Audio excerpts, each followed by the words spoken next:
राज्याचे मुख्यमंत्री माननीय देवेंद्र फडणवीस, उपमुख्यमंत्री माननीय एकनाथ शिंदे साहेब, संसदीय कामकाज मंत्री चंद्रकांत दादा, अतुल सावे साहेब, राणे साहेब, जयकुमार रावळजी, सर्व पत्रकार बंधू भगिनींनो, मी सुरुवातीलाच पत्रकार परिषदेच्या निमित्तानं आपल्या सगळ्यांचं स्वागत करतो। नेहमीच्या दरवर्षीच्या अर्थसंकल्पीय अधिवेशनामध्ये किंवा इतर पण ज्या काही पुरवणी मांडण्याचे अधिवेशन असतात त्या प्रथेप्रमाणे कॅबिनेट आणि चहापानाचा कार्यक्रम झाल्यानंतर पत्रकार परिषद मुख्यमंत्री महोदय घेत असतात आणि साहजिकच आता उद्याच्या तारखेला 3 तारखेपासून आमचं अर्थसंकल्पीय अधिवेशन सुरू होत आहे। आपल्याला सगळ्यांना माहिती आहे की उद्या आम्ही पुरवणी मागण्या ठेवणार आहे आणि 10 तारखेला अर्थसंकल्प सादर करणार आहे। परंतु अलीकडच्या काळात अधिवेशनाच्या पूर्वसंध्येला नेहमीच आजपर्यंतची परंपरा होती की राज्याच्या मुख्यमंत्र्यांनी सर्व विरोधी पक्षाच्या सन्माननीय सदस्यांना बोलवायचं, विरोधी पक्ष नेत्याला बोलवायचं आणि निमंत्रित केल्यानंतर साधारण काय बाबा महत्वाचे प्रश्न आहेत, काय चर्चा करत विषयाची चर्चा करायची वगैरे साधक बाधक चर्चा होत होती। परंतु अलीकडं एक अलिखित प्रथेप्रमाणे चहापानाला न येण्याचा निर्णय घेतला गेलेला आहे। वास्तविक सरकार नवीन येत असतात, जनतेच्या मनात असेल ते जनता बदल करत असते, काही चांगलं काम केलं तर पुन्हा जनता त्या सरकारला पुन्हा संधी देत असते। असं असलं तरी देखील आम्हाला प्रचंड मोठ्या प्रमाणावर बहुमत मिळालेलं आहे, ही वस्तुस्थिती खरी आहे आणि आमचा सगळ्यांचा प्रयत्न महायुतीचं सरकार चांगलं चालावं, प्रश्न व्यवस्थितपणे त्या ठिकाणी सुटावेत या प्रकारे आमचं सगळ्यांचं कामकाज चाललेलं आहे। राज्यासमोरच्या महत्वाच्या प्रश्नावर चर्चा पण आम्हाला विरोधी पक्ष नेत्यांची आणि सदस्यांच्या बरोबर करायची होती, परंतु त्यांनी भलं मोठं पत्र, यावेळेसचं पत्र तर आजपर्यंत जेवढे काही विरोधी पक्ष नेते होऊन गेले त्याच्यातलं सगळ्यात मोठं पत्र आज आम्हाला त्यांनी मुख्यमंत्री महोदयांना आणि सरकारला दिलेलं आहे। अधिवेशनाच्या पहिल्या दिवशी राज्यपाल महोदय देखील संयुक्त सभागृहाला अभिभाषण सादर करतील आणि नंतर पुरवणी मागण्या, अशा प्रकारचं आमचं ते कामकाज होणार आहे। आमची प्रत्येक गोष्टीला उत्तर देण्याची तयारी आहे। आम्ही कुठलाही त्याच्यामध्ये आमचं प्रचंड बहुमत आहे, 237-38 आमदारांचं, म्हणजे फक्त साधारण 50 आमदार समोर विरोधी पक्षाकडे आहेत, म्हणून बहुमताच्या जोरावर कामकाज रेटायचं हे अजिबात आम्ही करणार नाही, आमचा तो इरादा पण नाही। आम्ही त्याच्यामुळे अधिवेशन 4 आठवड्याचं ठेवलेलं आहे। उलट पहिल्या आठवड्यामध्ये जागतिक महिला दिन असल्यामुळे 8 तारखेला पण अधिवेशन ठेवून पुण्यश्लोक अहिल्यादेवी होळकरांची 300वी जयंती असल्यामुळे त्याला एक वेगळं महत्व आहे आणि म्हणून ती पण चर्चा आम्ही त्या दिवसभर शनिवारीचा दिवस असताना देखील ठेवलेली आहे। अशा प्रकारे महायुतीचं सरकार, राज्याचे मुख्यमंत्री आणि त्यांची सगळी टीम हे प्रत्येक प्रश्नाला उत्तर देण्याच्या तयारीमध्ये आहे।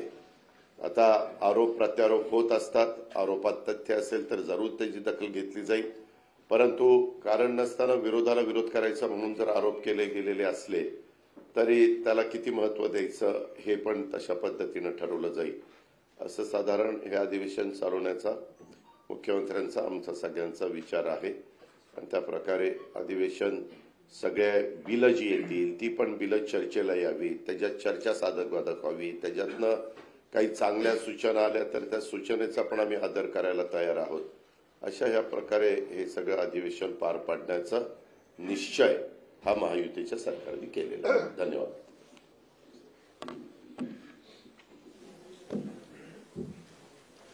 आजच्या पत्रकार परिषदेला उपस्थित राज्याचे मुख्यमंत्री देवेंद्र फडणवीसजी, आमचे उपमुख्यमंत्री अजितदादा, सर्व मंत्रिमंडळातील सहकारी आणि पत्रकार मित्रांनो, उद्यापासून अर्थसंकल्पीय अधिवेशनाला सुरुवात होतीये आणि या सरकारचे, महायुती सरकारचं दुसरं अधिवेशन आहे आणि त्यातला हा पहिला अर्थसंकल्प आहे।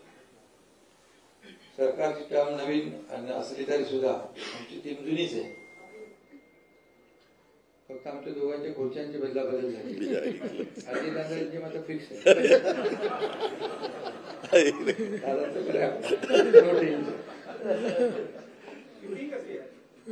तुम्हाला फिक्स ठेवता आले नाही त्याला मी काय करू? पण ठीक आहे, आम्ही आमची रोटेटिंग चेअर आहे. अंडरस्टँडिंग. पण अजितदादा अर्थसंकल्प पुन्हा मांडतील आणि या अर्थसंकल्पात देखील आपण अजितदादा मांडतील, पण विरोधकांचं काय, ते काय मांडणार? त्यांचा तर व्यर्थ संकल्प सुरू आहे. आणि नुसत्या आता अजितदादांनी सांगितलं की आता सगळ्यात जास्ती आता यांची कागद आलेत का?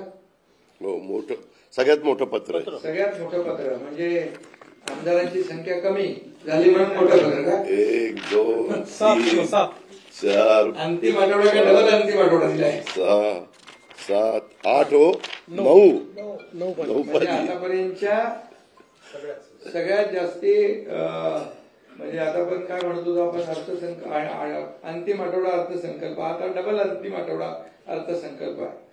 ठीक आहे, चांगली प्रगती आहे आणि विरोधी पक्ष नेता होऊ शकत नाही एवढं देखील जनतेने त्यांचं काम करून ठेवलंय. असू द्या, मी काय त्याच्यावर टीका करत नाही.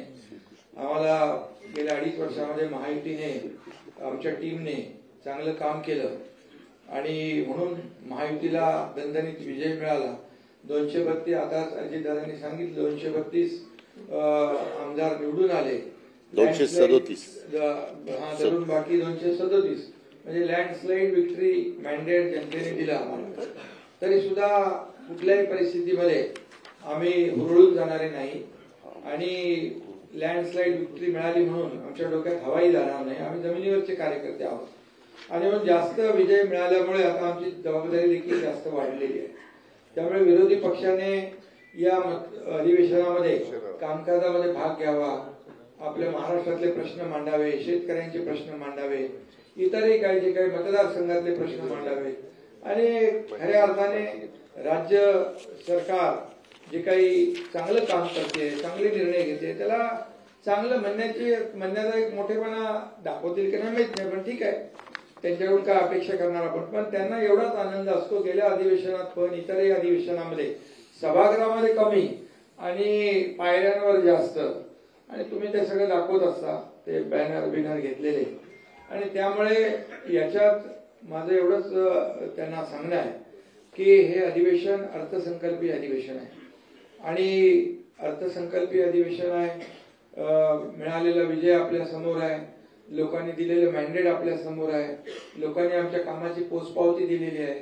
देवेंद्रजी, जो वेग आम्ही 2.5 वर्षात कामाचा गाठला, पल्ला गाठला, म्हणजे एकीकडे विकास प्रकल्पांना देखील आम्ही चालना दिली. महाविकास आघाडीने बंद पाडलेले प्रकल्प आम्ही सुरू केले, त्याचे काही मी चर्चा करत नाही, तुम्हालाच माहित आहे. मुंबईतले 4-5 प्रकल्प आपण पाहिले, कोस्टल असेल, अटल सेतू असेल, मेट्रो असेल, कारशेड असेल, असे अनेक प्रकल्प आपण पुढे नेले. बाकी तर खूप मोठ्या प्रमाणावर प्रकल्पांना आपण चालना दिली. सिंचनाचे प्रकल्प जे देवेंद्रजी मुख्यमंत्री होते तेव्हा जलयुक्त शिवार योजना असेल किंवा सिंचनाचे प्रकल्प आहे, ते महाविकास आघाडी सरकार आल्यानंतर त्यांनी बंद पाडले. मी मुख्यमंत्री झाल्यानंतर पुन्हा ते सुरू केले. मग ते मराठवाडा वॉटर ग्रीड, विदर्भाचे प्रकल्प असतील, मराठवाड्याचे प्रकल्प असतील, ते शेतकऱ्यांसाठी एकही सिंचन प्रकल्पाला त्यांनी मान्यता, मला वाटतं 2-3 प्रकल्पांना दिली आणि आम्ही जवळपास 121 का 143 सिंचन प्रकल्पांना आम्ही मान्यता दिली. हे गेल्या 2.5 वर्षामध्ये. आणि जो कामाचा वेग आहे, एकीकडे विकास प्रकल्प आम्ही केले, दुसरीकडे कल्याणकारी योजना केल्या, लोकाभिमुख योजना, लाडक्या बहिणीसारख्या अनेक योजना केल्या. आता जो वेग 2.5 वर्षात होता, देवेंद्रजींच्या आता नेतृत्वाखाली आम्ही टीम म्हणून तो वेग अधिक वाढवणार आहोत. आणि म्हणून सर्वसामान्य लोकांच्या जीवनामध्ये बदल घडवण्याचं काम आमचं सरकार, जे सर्वसामान्यांचं सरकार आम्ही म्हणतो, ते आम्ही करून दाखवलं आणि सर्वसामान्यांच्या आयुष्यामध्ये चांगले दिवस आणण्याचा प्रयत्न केला. तर यापुढे देखील या राज्याला पुढे नेणं हाच आमचा अजेंडा आहे आणि त्यामुळे या अजेंड्याप्रमाणे आम्ही जे काही केलंय ते आपल्याला सगळ्यांना माहित आहे. या देखील अर्थसंकल्पामध्ये त्याचं प्रतिबिंब अजितदादा अर्थसंकल्प मांडतील. त्यांना अर्थसंकल्प मांडण्याचा अनुभव गेल्या अनेक वर्षांचा आहे आणि या अर्थसंकल्पात देखील सर्वसामान्य माणसाला आणि राज्याच्या विकासाचं प्रतिबिंब नक्कीच उमटलेलं या ठिकाणी दिसेल. आणि राज्याची जी काही वेगवान वाटचाल आहे ते अधिक वेगाने म्हणजे खऱ्या अर्थाने दुप्पट क्षमतेने आणि चौपट वेगाने या ठिकाणी आम्ही करू. त्याची सुरुवात मुख्यमंत्री महोदयांच्या नेतृत्वाखाली झालेली आहे आणि त्यामुळे यामध्ये आमची जी काही दररोज बातम्या येत असतात त्या बातम्यांकडे काय आम्ही लक्ष देत नाही. म्हणजे बातम्या तुमच्याकडे नाही, जे बातम्या देणारे आहेत त्यांच्याकडे. कारण त्यांनी तर आमच्यावर आरोपच केले. आतापर्यंत 2.5 वर्षामध्ये एकही दिवस असा गेला नाही की आरोपाशिवाय गेला.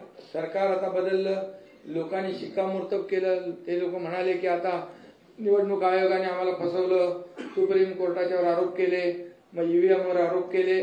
जेव्हा ते जिंकतात तेव्हा ईव्हीएम चांगली, जेव्हा हरतात तेव्हा ईव्हीएम वर दोष देतात. हे सगळं करत करत आतापर्यंत आलं. परंतु आम्ही कुठल्याही आरोपाने कामाने उत्तर दिलेलं आहे. यावेळेस देखील आम्ही काम करत राहणार. त्यांच्या सर्व प्रश्नांची उत्तरं द्यायला सरकार समर्थ आहे. त्यांनी साधक बाधक चर्चा केली पाहिजे आणि या ठिकाणी या जनतेसाठी आपण जे काय अधिवेशन घेतो त्यांना आपल्याला न्याय दिला पाहिजे. आणि बाकी चहापानाच्या वर तर त्यांनी नेहमीप्रमाणे बहिष्कार घातलेला आहे. परंतु चहापान म्हणजे एक संवाद असतो, चर्चा असते. परंतु विरोधी पक्षाने तो कायम आपला जो काय हट्ट आहे तो कायम ठेवलेला आहे. मुद्द्यांवर त्यांनी चर्चा करावी, काही प्रॉब्लेम नाही.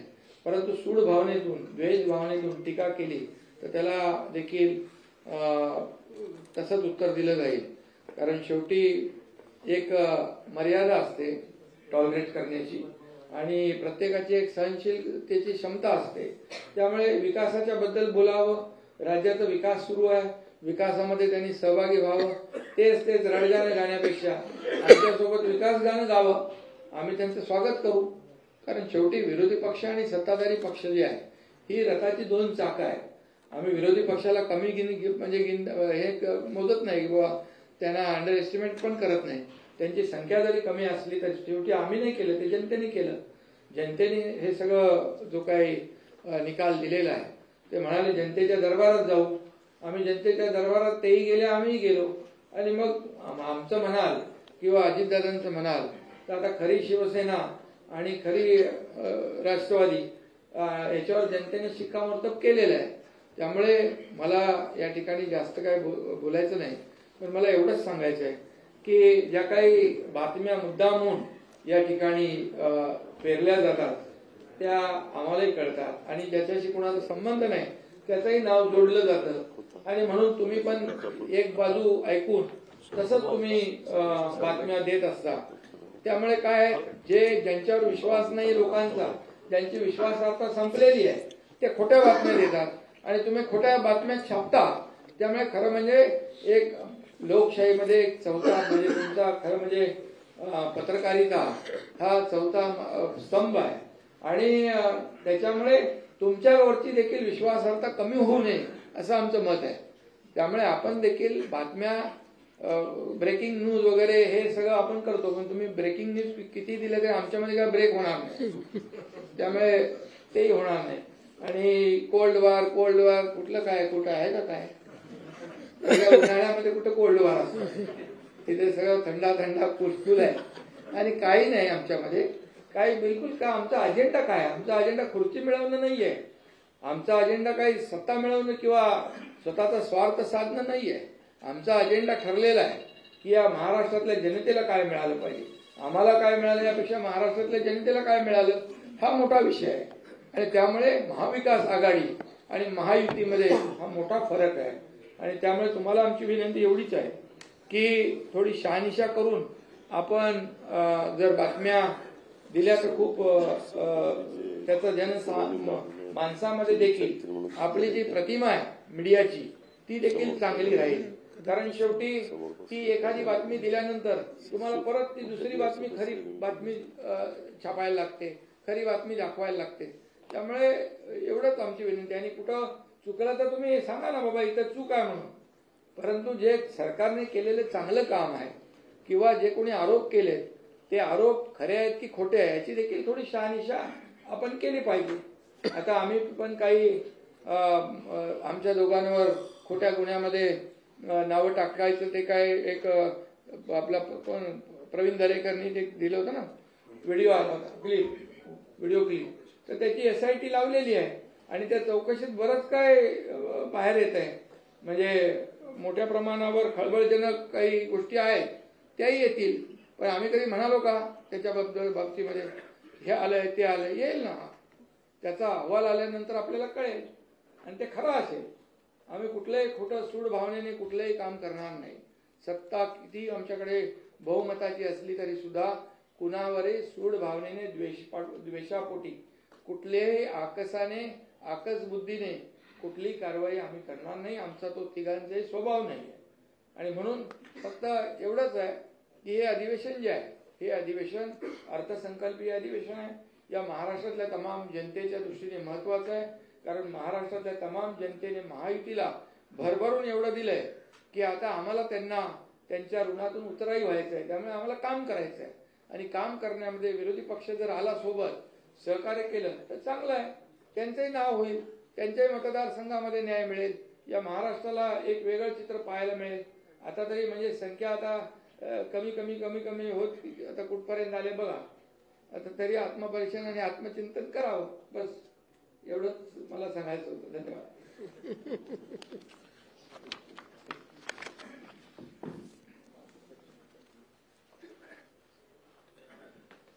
माननीय उपमुख्यमंत्री शिंदे साहेब, माननीय अजितदादा पवार, मंत्रिमंडळातील आमचे सर्व सहकारी आणि पत्रकार भगिनी बंधूंनो, सर्वप्रथम आज रणजी ट्रॉफीमध्ये विदर्भाच्या संघाने केरळवर मात करून रणजी ट्रॉफी आपल्या राज्यामध्ये आणली, त्याबद्दल मी विदर्भाच्या टीमचं सर्व प्लेयर्सचं अतिशय मनापासून अभिनंदन करतो.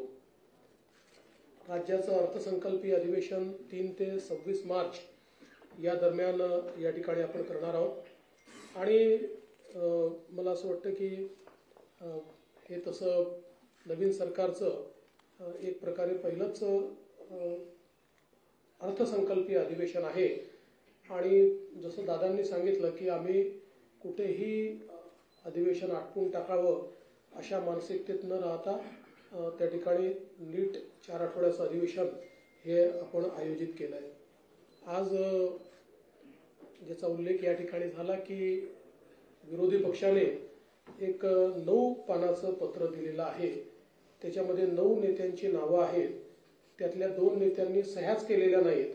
एक नाव जर आम्ही शोधतोय की नेमके ते आमदार आहेत का नाही आहेत, तर म्हणजे असतील कदाचित, पण आमच्या काही लक्षात येत नाही. आता आम्ही जरा ते शोधायला पाठवलेलं आहे की बाबा ते कोण आहेत नेमके. आणि आपण बघितलं असेल की हम साथ साथ है अशी परिस्थिती काही तिथे दिसत नाही. हम आपके है कोण चालतीच परिस्थिती तिथे आहे, कारण काँग्रेस पोचलीच नाही. अर्थात जेवताना आली असं आम्हाला समजलं, पण वेळेवरपर्यंत काँग्रेस आली नाही. रोहित पवारांनी काहीतरी ट्विट केलंय, मला वाटतं त्यांनी पण काहीतरी आपली काय नाराजी व्यक्त केली आहे. बरं, वडेट्टीवार नाही, नाना पटोले नाही, जयंत पाटील नाही, कोणीच नाही.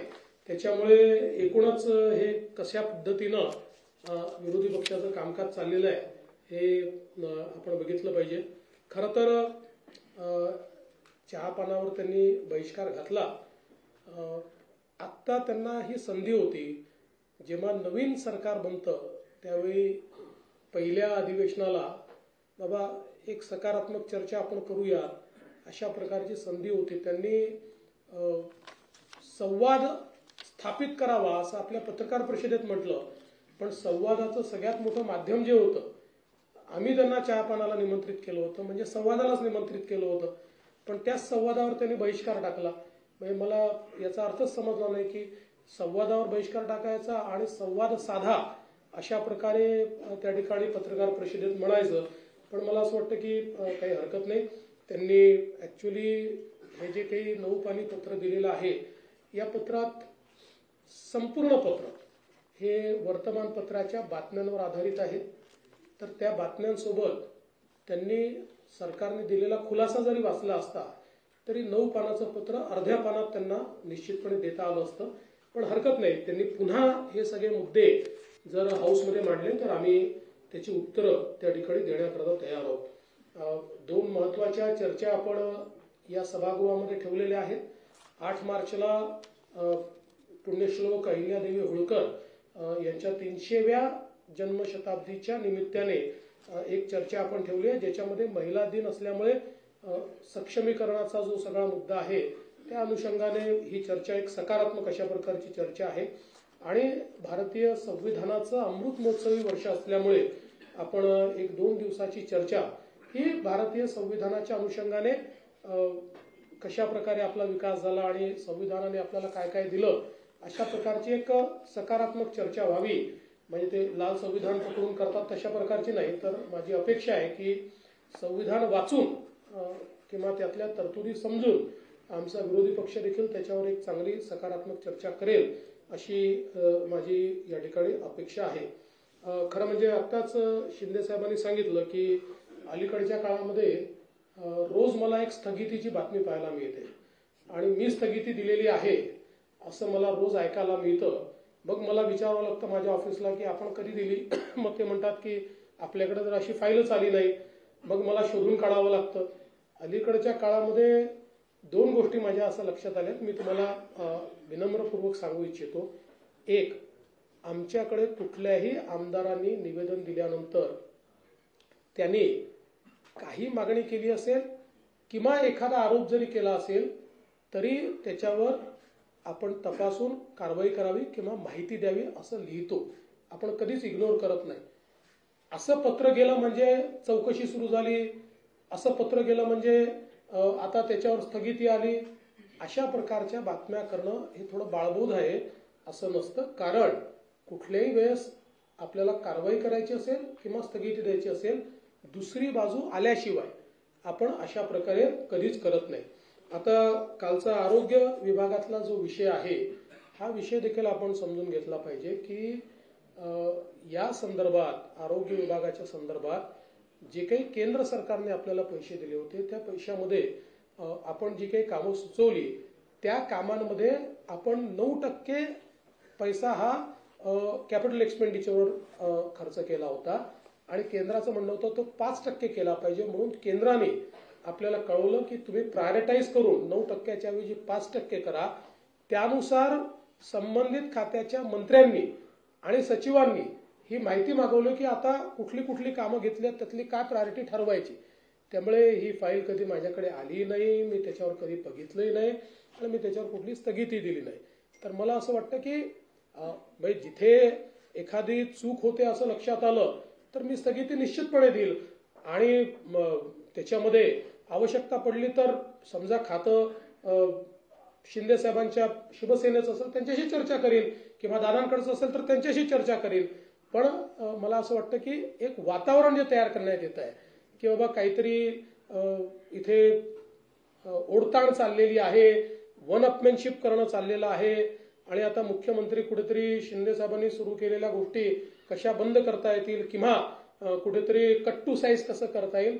तर मला असं वाटतं की हे अतिशय चुकीचं आहे आणि माझी आपल्याला एका गोष्टीची अगदी विनम्रतापूर्ण विनंती आहे की आणि हे तत्वही आहे की आपल्याकडे एखादी बातमी आली तर दुसरी बाजू घेतल्याशिवाय ती बातमी आपण छापत नाही. आम्ही नाही दिली, समजा आम्हाला मागितली, सरकारला मागितली, आम्हाला मागितली आणि आम्ही सांगितलं की आम्हाला नाही बोलायचं तर सिंगल बाजू आली पाहिजे. पण अन्यथा हे तत्वच आहे की दुसऱ्या बाजू सहित आपण ते मांडलं पाहिजे. आता उदाहरणादाखल या ठिकाणी मला असं वाटतं अनेक वेगवेगळ्या प्रकारच्या बातम्या आल्या. आता एक नंबर प्लेटवाली एक बातमी खूप मोठ्या प्रमाणात चाललेली आहे. त्या संदर्भातही बातमी खूप मोठी आली पण त्याच्यावरचा खुलासा मात्र काही सगळ्यांनी दिला नाही. कारण इतर राज्यांनी रेट ठरवला एक्सक्लुडिंग जीएसटी आणि एक्सक्लुडिंग फिक्सिंग चार्जेस आणि महाराष्ट्राने रेट ठरवताना इन्क्लुडिंग जीएसटी आणि इन्क्लुडिंग फिक्सिंग चार्जेस. आता त्यांचा जीएसटी आणि फिक्सिंग चार्जेस जर आपण बघितले तर आमच्याकडे कंपॅरेटिव्ह स्टेटमेंट आहे. कुठल्याही राज्यापेक्षा आपण पुढे नाहीत. सगळ्या राज्यांचे कंपेरेबल रेट्स आपल्या रेटमध्ये 1-2 याच्यात तर 5-10% काही राज्यांपेक्षा कमीच आहोत आपण. त्यामुळे मला असं वाटतं की हा विषय समजा हे सगळे आहेच. आता म्हणजे याच्यामध्ये आपण जर बघितलं तर आता समजा 2 व्हीलर करता आंध्र प्रदेश 451 आहे, बिहार 451 आहे, गोवा 465 आहे, गुजरात 468 आहे, त्याच्यानंतर हरियाणा, हिमाचल प्रदेश, कर्नाटक 451 आहे, मध्य प्रदेश, मेघालय, एनसीटी, दिल्ली 465, 468 आहेत, ओडिशा तर 506 आहे, छत्तीसगड, चंदीगड, यूटी पण 506 आहे, वेस्ट बेंगॉल 506 आहे, महाराष्ट्र 450 आहे. म्हणजे या सगळ्या राज्यांपेक्षा जेव्हा आपण यांचं एकत्रितपणे त्या ठिकाणी बघतो त्यावेळी आपल्या असं लक्षात येतं हे कमी आहे. तर कुठलीही बातमी छापणं आपला अधिकारच आहे, किंवा आम्ही काही चूक करत असू तर अंकुश ठेवणं हे चौथ्या स्तंभाचं कामच आहे. फक्त आमची विनंती त्यात एवढीच आहे की आपण सरकारची बाजू सोबत दिली तर त्यातनं जे काही कन्फ्युजन्स आहेत ते कन्फ्युजन होत नाही. कारण आपल्याला माहिती आहे की आजकाल डिजिटल मीडियामुळे ती बातमी 5 मिनिटात इतक्या ठिकाणी चालली जाते की या सगळ्या ठिकाणी त्याचे मग खुलासा देता देता आमच्या देखील नाकी नऊ येतात. तर मला वाटतं निश्चितपणे आपण हा प्रयत्न केला पाहिजे. खरं म्हणजे आजच्या पत्रामध्ये काही गोष्टी या ठिकाणी मांडलेल्या आहेत आणि छत्रपती शिवाजी महाराजांच्या बद्दल अवमानकारक कोणी वक्तव्य करताय आणि त्याला सरकार कोणालाही वाचवणार नाही. छत्रपती शिवराय हे आमचं आराध्य दैवत आहे आणि कोणीही त्यांच्या विरुद्ध चुकीचं बोललं तर कारवाई होणार म्हणजे होणारच. पण मला कधी कधी आश्चर्य वाटतं की बोलणारे कोण आहे. तर औरंगजेबाचा महाल जुना झालेला आहे त्याचं संवर्धन करा अशी मागणी करणारे, किंवा अफजल खानच कसा मोठा होता आणि अफजल खानामुळे शिवाजी कसे मोठे झाले हे सांगणारे, आणि इशरत जहाच्या नावाने रुग्णवाहिका सुरू करणारे, असे लोक त्या ठिकाणी जर आम्हाला छत्रपती शिवाजी महाराज काय ते सांगत असतील तर त्यांच्याकडनं आम्हाला महाराज समजून घ्यायचे नाहीत. आम्हाला महाराज पुरेपूर माहिती आहे आणि महाराजांनी जो मार्ग दाखवलेला आहे त्या मार्गानेच काम करणारे आम्ही आहोत. आम्ही तर पहिल्या दिवशी सांगितलं की आम्ही तिघही मुख्यमंत्री उपमुख्यमंत्री म्हणून नाही, छत्रपती शिवरायांचे मावळे म्हणून या ठिकाणी काम करतो. त्यामुळे मला असं वाटतं की अशा प्रकारे विनाकारण काहीतरी गोष्टी सांगणं हे अत्यंत चुकीचं आहे. मला या निमित्ताने हे देखील सांगायचं आहे की आपण जो 100 दिवसाचा कार्यक्रम हातामध्ये घेतला तो अत्यंत यशस्वी होतो आणि खूप चांगल्या प्रकारे त्याचं काम चाललेलं आहे. त्याचा परवा आम्ही तिघांनी मिट्टम आढावा घेतला आणि त्यामध्ये अनेक कार्यालयांनी इतकं चांगलं काम केलेलं आहे. म्हणजे शेकडो टन अशा प्रकारचा जो काही कचरा आहे किंवा कागद आहेत या कागदांची विल्हेवाट लावणं, नव्याने त्या ठिकाणी जे काही रेकॉर्ड आहे त्या रेकॉर्ड रूम्स तयार झाल्या, त्या रेकॉर्ड रूम मध्ये नीट कागद गेली, सगळ्या कार्यालयांमध्ये मोठ्या प्रमाणात पाट्या लागल्या, वेळा त्या ठिकाणी ठरल्या, असं अनेकांनी चांगला कार्यक्रम घेतला. वाहनं जुनी वाहनं निर्लेखित केली, ती सगळी जी काही घाण पडली होती ती सगळी वाहनं निर्लेखित करण्याचं काम केलं आणि अतिशय चांगलं काम केलं. आणि त्या दिवशी जवळपास आम्ही व्हीसीवर 7,000 ऑफिसेस घेतले होते. म्हणजे आपण जर विचार केला तिथे प्रत्येक ऑफिसमध्ये 2-3 लोकांचा विचार केला तर एक 20-21 हजार लोक हे या ठिकाणी व्हीसीच्या माध्यमातून आमच्याशी जुडले होते. आणि आता यांचं पूर्ण इव्हॅल्युएशन पुन्हा नव्याने आम्ही करणार आहोत आणि थर्ड पार्टी करणार आहोत. जी केंद्र सरकारची एक क्वालिटी काउन्सिल ऑफ इंडिया ही जी संस्था आहे त्या संस्थेला आम्ही आता याचं इव्हॅल्युएशन दिलेलं आहे. म्हणजे जेव्हा 100 दिवस पूर्ण होतील ते 100 दिवस समजा 14 एप्रिलला आपण ते पकडलेले आहेत पूर्ण होतील असं कार्यक्रम सुरू झाल्यापासून, त्यानंतर 15 दिवस तालुका स्तरापासून राज्यस्तरापर्यंत कशा प्रकारे कुठल्या ऑफिसनी काय काम केलेलं आहे, 100 दिवसाचं टार्गेट हे कोणी कोणी अचीव्ह केलंय किंवा कशा प्रकारचं काम केलंय याचं क्वालिटी काउन्सिल ऑफ इंडिया पूर्ण त्याचं एक प्रकारे इव्हॅल्युएशन करेल आणि त्यातनं मग कोणी उत्तम काम केलेलं आहे. आणि आम्ही असंही ठरवलेलं आहे की एक बेंचमार्क मार्क्स आम्ही ठरवणार आहोत. त्या बेंचमार्क मार्क्सच्या खाली जे असतील ते मात्र निगेटिव्ह इंडेक्समध्ये आम्ही घेणार आहोत की हे नॉन परफॉर्मिंग ॲसेट्स आहेत. अशा प्रकारे आम्ही त्यांचा नामाभिमान त्या ठिकाणी करणार आहोत. त्यामुळे मला असं वाटतं की एक अतिशय चांगलं हा जो विषय आहे हा आपण निश्चितपणे केलेला आहे. या अधिवेशनामध्ये एकूण जी काही संयुक्त समितीकडे प्रलंबित विधेयक आहेत तर एकच विधेयक संयुक्त समितीकडे प्रलंबित आहे. विधानसभेत एक विधेयक प्रलंबित आहे आणि नवीन आतापर्यंत 5 विधेयकं ती आपण त्या ठिकाणी प्रस्तावित केलेली आहेत, ज्याच्यामध्ये महाराष्ट्र जमीन महसूल संहिता आहे, महाराष्ट्र हॉटेल उपहारगृहे असे एक त्या ठिकाणी आहे, महाराष्ट्र विनियोजन विधेयक आहे, पुरवणी विनियोजन विधेयक आहे आणि महाराष्ट्र महामार्ग सुधारणा विधेयक आहे. अर्थात दरम्यानच्या काळात अजून काही विधेयकं ही त्या ठिकाणी येतील. सगळ्या विधेयकांवर योग्य अशा प्रकारची चर्चा करण्याची आमची तयारी आहे आणि सभागृहामध्ये जास्तीत जास्त चर्चा झाली पाहिजे अशा प्रकारचा आमचा प्रयत्न असेल. आणि त्यासोबत आम्ही माननीय अध्यक्षांनाही विनंती करणार आहोत आणि प्रतोदांनाही विनंती करणार आहोत की जे नवीन सदस्य निवडून आलेले आहेत त्यांना देखील संधी जास्तीत जास्त मिळाली पाहिजे, जेणेकरून त्यांच्या मतदारसंघातल्या गोष्टी त्यांना मांडता आल्या पाहिजे. एक गोष्ट अजून या ठिकाणी सांगतो की सोयाबीनच्या खरेदीच्या संदर्भात 10%च खरेदी झाली अशा प्रकारचं एक पत्रामध्ये लिहिलेलं आहे. खरं म्हणजे एक्झॅक्ट आकडा तर जयकुमारजी सांगतील मला, पण गेल्या 15 वर्षाच्या इतिहासातील सर्वाधिक खरेदी जी होती त्याच्यात 10 पट जास्त खरेदी झालेली आहे. त्यामुळे आजपर्यंत आता अक्षरशः गोडाऊनमध्ये जागा उरलेली नाही. तूर खरेदी करण्याकरता नव्याने खासगी गोडाऊन आम्हाला भाड्याने घ्यावे लागले. इतक्या मोठ्या प्रमाणात ही खरेदी आपण केलेली आहे. त्यामुळे मला असं वाटतं की त्याचे आकडे हे आम्ही विधान सभेत देखील या ठिकाणी सांगू. या अधिवेशनामध्ये राज्याचं बजेट अजितदादा मांडणार आहेत. अतिशय चांगलं, अतिशय बॅलन्स बजेट हे या ठिकाणी आम्ही मांडू. जरीही वेगवेगळ्या योजनांचा स्ट्रेस हा आमच्या बजेटवर असला तरी आर्थिक शिस्त पाळण्याचा प्रयत्न हा आम्ही त्यातही केलेला आहे. आपली साधन संपत्ती कशी वाढवता येईल, कुठल्याही परिस्थितीमध्ये कॅपिटल एक्सपेंडिचरवर त्याचा परिणाम होणार नाही, कॅपिटल एक्सपेंडिचर करता काय वेगवेगळ्या पद्धती असू शकतील, अशा सगळ्या गोष्टींचा विचार करून एक बॅलन्स बजेट देण्याचा प्रयत्न या ठिकाणी आम्ही करतो आहोत. आणि आमच्या फ्लॅगशिप स्कीम्स कुठल्याच आम्ही त्या ठिकाणी लाडकी बहीण बंद होणार वगैरे असं काही नाही.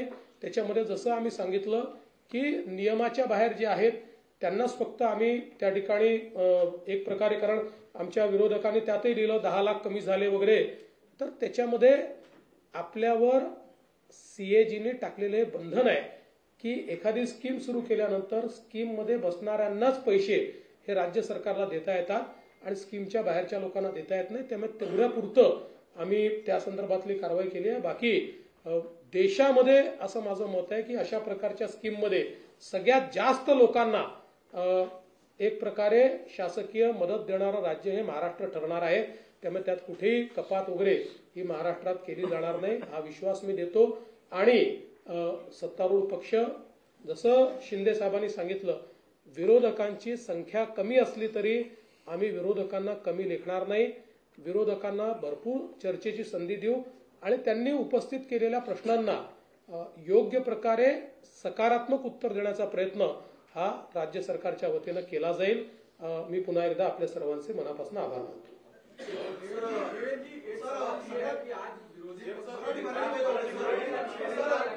आपके ऊपर अलग अलग तरीके के सवाल पूछ रहे थे, लेकिन उनके भीतर जो बड़े नेता थे वो सभी वहां से गायब थे.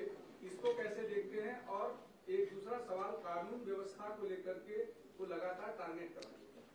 देखिए, आज विरोधी पक्ष को हमने चाय पान पर बुलाया था, लेकिन उन्होंने बहिष्कार डाला. उन्होंने एक बैठक की जिस बैठक में उनके कोई बड़े नेता नहीं पहुंचे. कांग्रेस के लोग बैठक समाप्त होने के बाद पहुंचे. एक 9 पन्ने का उन्होंने हमको पत्र दिया है जिसमें 9 लोगों के नाम है, 7 लोगों की साइन है. और उस पत्र में ऐसे मुद्दे उन्होंने उठाए हैं कि जो केवल उन्होंने प्रेस में से लिए हुए मुद्दे, अगर हमने दिए हुए उसके जवाब वो देख लेते तो शायद आधे पन्ने का भी वो लेटर हमको नहीं दे पाते. लेकिन फिर भी उन्होंने इन विषयों को सभागृह में भी उठाया, तो हम निश्चित रूप से उसके ऊपर पूर्ण रूप से जवाब देंगे.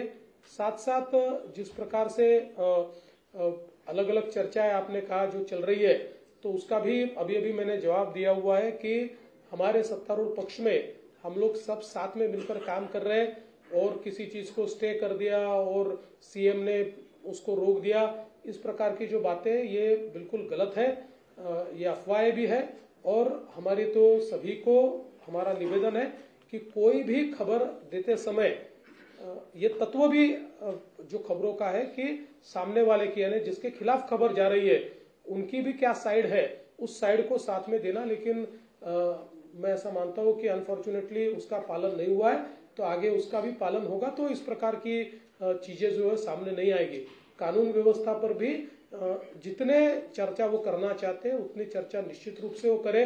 मैं तो ऐसा मानता हूं कि कानून व्यवस्था की चर्चा के कारण उसका फायदा ये होता है कि पुलिस विभाग में भी एक प्रकार से उससे दक्षता ज्यादा पुलिस विभाग की बढ़ती है। बाकी उनके हर मुद्दे को हम अच्छे तरीके से जवाब देंगे और अगर कोई अच्छा सजेशन वो देंगे तो सजेशन भी हम लोग मान्य करेंगे। सर, रक्षा खडसेंच्या मुलीच्या बाबतीत जो प्रकार झाला, जयंत पाटील आता ट्विट करत म्हणत आहेत की तुम्ही असं म्हटलेलं आहे की एका विशिष्ट पक्षाचे कार्यकर्ते या गुन्ह्यामध्ये सामील असल्याचं दिसून येत आहे। थेट आव्हान दिले की अशा पक्षाचं नाव तुम्ही जाहीर करावं। असं आहे की या संदर्भात रक्षाताईंशी माझं बोलणं झालं। रक्षाताईंनी मला काही माहिती दिली, त्या माहितीच्या आधारावर मी या ठिकाणी बोललेलो आहे आणि मला असं वाटतं की आता त्या प्रकरणामध्ये कारवाई केलेली आहे आणि कुठल्याही नेत्याने त्या ठिकाणी कारवाई करू नका असं म्हटलेलं नाही। मला असं वाटतं अत्यंत दुर्दैवी घटना आहे आणि अशा प्रकारे हा जो काही प्रकार आहे या प्रकाराला आम्ही टॉलरेट करणार नाही। कोणीही असलं तरी त्याच्यावर कारवाई ऑलरेडी केली आहे आणि कारवाई करणारच।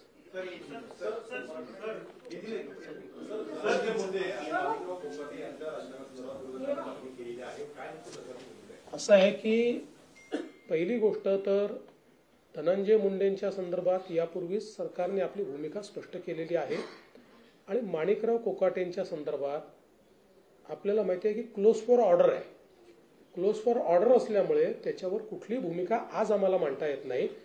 जो काही न्यायालय निर्णय देईल तो निर्णय आमच्यावर बंधनकारक असणार आहे। त्यामुळे त्यांनी न्यायालयाने निर्णय दिल्यानंतरच आपल्याला याची कल्पना असेल की त्यांची जी काही शिक्षा आहे ती सस्पेंड झाली। आता जो काही तो जो निर्णय असतो त्याला स्थगिती ही जर त्या ठिकाणी न्यायालयाने दिली तर त्यांच्यावर कुठलीच कारवाई करण्याची आवश्यकता नाही। ती स्थगिती जर न्यायालयाने दिली नाही किंवा उच्च न्यायालयाने दिली नाही तरच हा प्रश्न त्या ठिकाणी निर्माण होतो। त्यामुळे न्यायालयाच्या अखत्यारीत आता आहे, क्लोज फॉर ऑर्डर आहे। न्यायालयाचा निर्णय आल्यानंतर यावर उचित कारवाई ही केली जाईल। पण सर, अण्णा हजारे ज्या प्रकारे प्रश्न उपस्थित केलेला आहे की नैतिकतेच्या आधारावरती या दोन्ही मंत्र्यांनी राजीनामे देणे पुरताच गरजेचं होतं। जर त्यांच्यावरचे आरोप सिद्ध झाले नाही तर पुन्हा सरकारमध्ये घेण्याची संधी त्यांच्यासमोर। बघा, असं आहे की पहिल्यांदा तर अण्णा हजारेंची आम्ही त्या ठिकाणी सन्मानच करतो आणि अनेक वेळा अशा प्रकारच्या प्रश्नामध्ये राजीनामा द्यावा की नाही द्यावा असे अनेक मुद्दे त्या ठिकाणी उपस्थित होतात। त्या संदर्भात भरपूर चर्चा आमच्याकडे झालेली आहे आणि त्या चर्चेअंतीच आता जे काही मी आपल्यासमोर वस्तुस्थिती मांडली ती वस्तुस्थिती मांडली आहे। कुठेही नैतिकतेचं अधःपतन झालेलं आहे असं जर लक्षात आलं तर मात्र आम्ही कोणालाही वाचवणार नाही। आम्ही थेट त्यांचे राजीनामे मागू।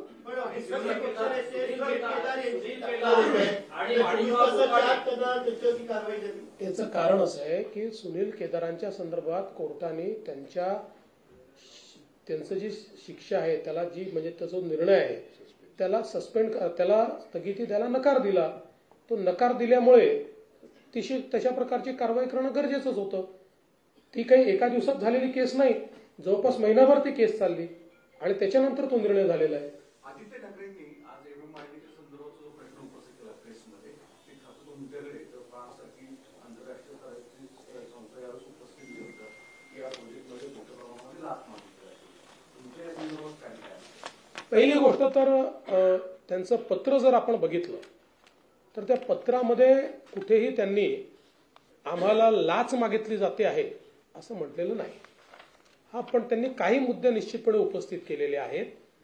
त्या मुद्द्यांच्या संदर्भात आपले माननीय उपमुख्यमंत्री जे खात्याचे मंत्री देखील आहेत यांनी एक चौकशी त्या ठिकाणी करण्याचा निर्णय घेतलेला आहे।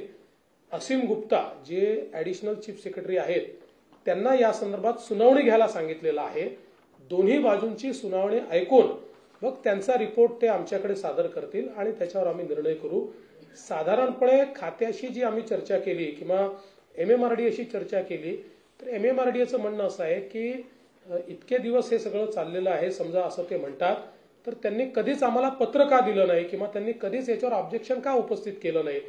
तर आणि MMRDAचं म्हणणं असं आहे की काही कामांमध्ये ते लॅगिंग होते आणि त्यावर आम्ही ज्यावेळेस आक्षेप घेतला त्यावेळेस अशा प्रकारचं पत्र आलेलं आहे.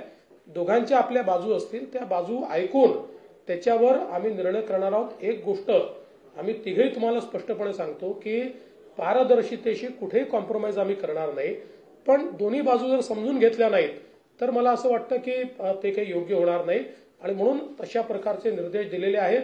ऍडिशनल चीफ सेक्रेटरी त्यावर उचित निर्णय करतील.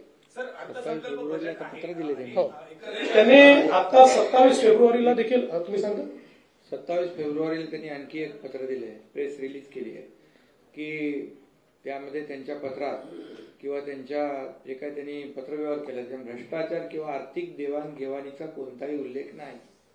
त्यामुळे तुम्ही तर ते छापून झाले, म्हणजे तुमची बातमी देखील त्यांनी खोटी ठरवली. त्यामुळे तुम्ही जर अगोदरच त्यांना पडताळून घेतलं असतं ते झालं नसतं. त्यामुळे त्यांचं हे पत्र आहे आणि शेवटी बघा ती फ्रान्स कंपनी आहे, त्याचा आम्ही शेवटी आदर करणार. परदेशी कंपनी आहे, परदेशी गुंतवणूक आली पाहिजे त्यासाठी सगळ्या गोष्टी. परंतु जे आता आम्ही त्यांनी जे म्हटलंच नाही ते सगळं मीडियामध्ये आलं असं त्यांनीच पत्र दिलंय. त्यांनी 2 पत्र, एक तर पत्र एक विदाऊट सहीचं दिलं होतं, दुसरं पत्र सहीचं दिलं. बरं त्यांनी न्याय कुणाकडे मागायला पाहिजे? मुख्यमंत्र्यांकडे मागायला पाहिजे, नगर विकास मंत्री MMRDA मंत्री माझ्याकडे मागितलं पाहिजे. त्यांनी थेट कुणाला पत्र दिलं? आपले रेसिडेंट कमिशनर दिल्ली त्यांना दिलं. तर त्यामुळे त्यांच्या जेव्हा लक्षात आलं की चूक लक्षात आल्यानंतर त्यांनी 27 फेब्रुवारीला आता पत्र एक दिलंय. ते तुम्ही आता तुमच्या मीडियात दाखवलं पाहिजे. आणि एक गोष्ट मी या ठिकाणी सांगू इच्छितो की जसं शिंदे साहेबांनी सांगितलं अशा प्रकारच्या ज्या परदेशी कंपन्या आहेत त्यांना योग्य वागणूक मिळाली पाहिजे हा आमचा आग्रहच आहे. त्यामुळे त्यांच्या म्हणण्यामध्ये कुठेही जर आमच्याकडनं काही दोष असेल तर तो दूर करायला आम्ही तयार आहोत, पण त्यांच्याकडचे जे दोष आहेत त्यांना दूर करावे लागतील. किंवा तुम्ही पूर्वीचा उल्लेख केला स्वतःहून की दोघांमध्ये कोल्ड वॉर सुरू असल्याचं सातत्याने भासवलं जातंय. पुन्हा एकदा हा नरेटिव्ह सेट केला जातोय का विरोधकांकडून? सरकारपुढे तरी टॅकल करण्यात अपयशी पडतंय का? बघा एक गोष्ट मी सांगू का, विरोधकांशी आम्ही लढू शकतो, आम्ही त्यांना चारी मुंड्यात चित करू शकतो. आम्ही मीडियाशी लढू शकत नाही. मीडियात ताकद आहे आम्हाला चारी मुंड्यात चित करायची. त्याच्यामुळे रोज कोणीतरी एक वेगळी बातमी लावल्यानंतर आम्ही करायचं काय? म्हणजे शेवटी आम्ही उत्तर देतो, त्याच्यावर आम्ही खुलासा देतो, दुसऱ्या दिवशी परत कोणीतरी.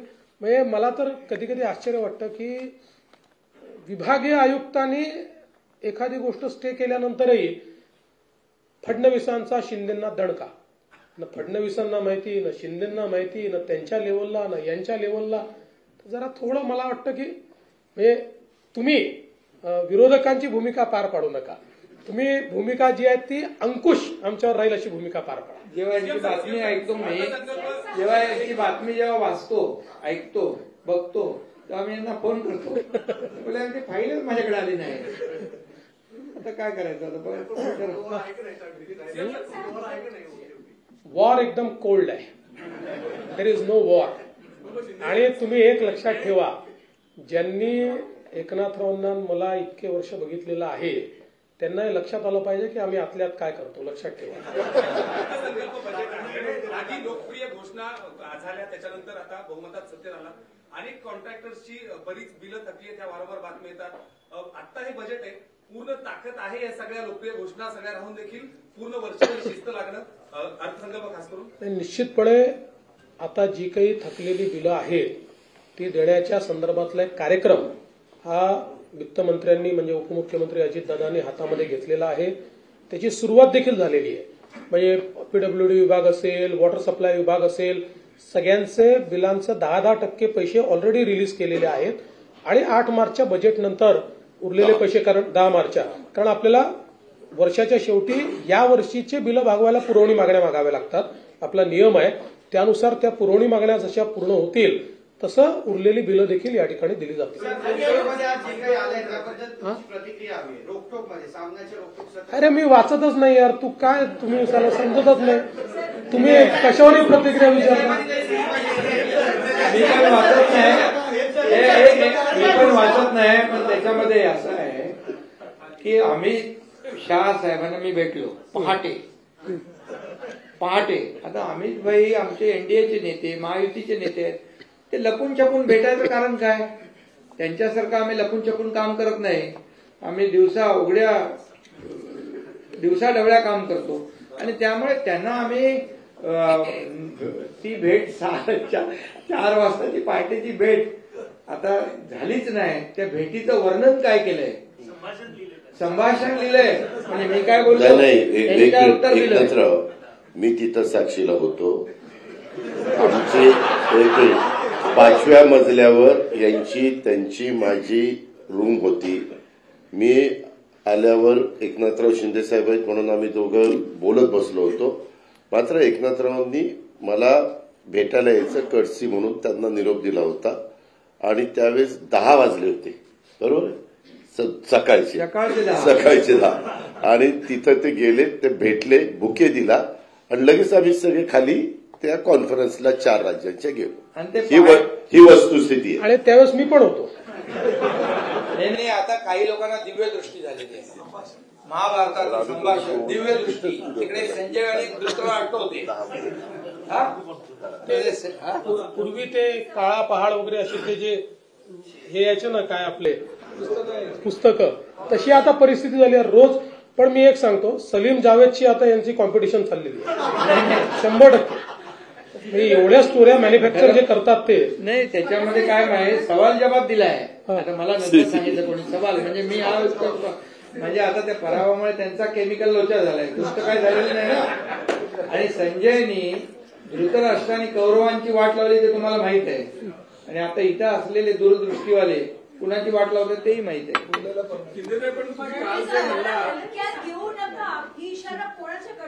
काय काय अरे बाबा, मी त्याच्यावर खुलासा केला. अजितदादा होते तिकडे. 1 मिनिट मी तुम्हाला सांगतो. नाही तुम्ही बघा, असं आहे, आम्ही तर हलक्यात घेतच नाही की नाही त्यांना. मग घेण्याचा प्रयत्न कोण करतात? त्यांना येतो डायलॉग. मी तर त्यांना सगळ्या जाहीरपणे सांगतो ना. मी काय थोडं लपून नाही. मी हलक्यात घेऊ नका. ज्यांनी हलक्यात घेतलं त्यांचं टांगापट्टी करून आलोय. काल म्हणाला की माझ्या बदनामीची मोहीम चालू आहे. मग ती कुणाकडून चालू आहे? नेमकी विरोधकांकडून चालू आहे असं तुम्हाला वाटतं? मीडियाकडून चालू आहे की सत्ताधाऱ्यांचे कोणी सामील? अरे बाबा, आताच मी तुम्हाला सांगितलं ना. मी म्हणजे दिवसा रात्री उठता बसता जळी स्थळी पाशाने काशाने काय म्हणतो त्याला एकनाथ शिंदे दिसतो. आणि कुणाकडून म्हणजे आता काय रोकटोक मध्ये काय आलंय?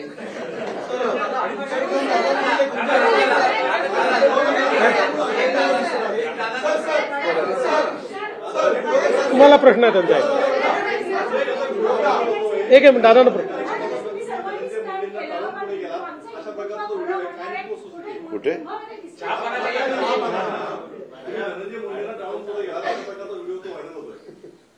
व्हिडिओ व्हायरल होतोय? अरे आमच्यासोबत चहा प्यायला गप्पा मारत होते दोघं, ते नाही दाखवलं तुम्ही. आता ते माझ्याबरोबरच होते आणि आता मुख्यमंत्री महोदय पु ल देशपांडे सभागृहाच्या उद्घाटनाला निघालेले आहे आणि त्यावेळेस धनंजय मुंडे माझ्याबरोबर आहेत. वाटल्याच आपण बरोबर चला.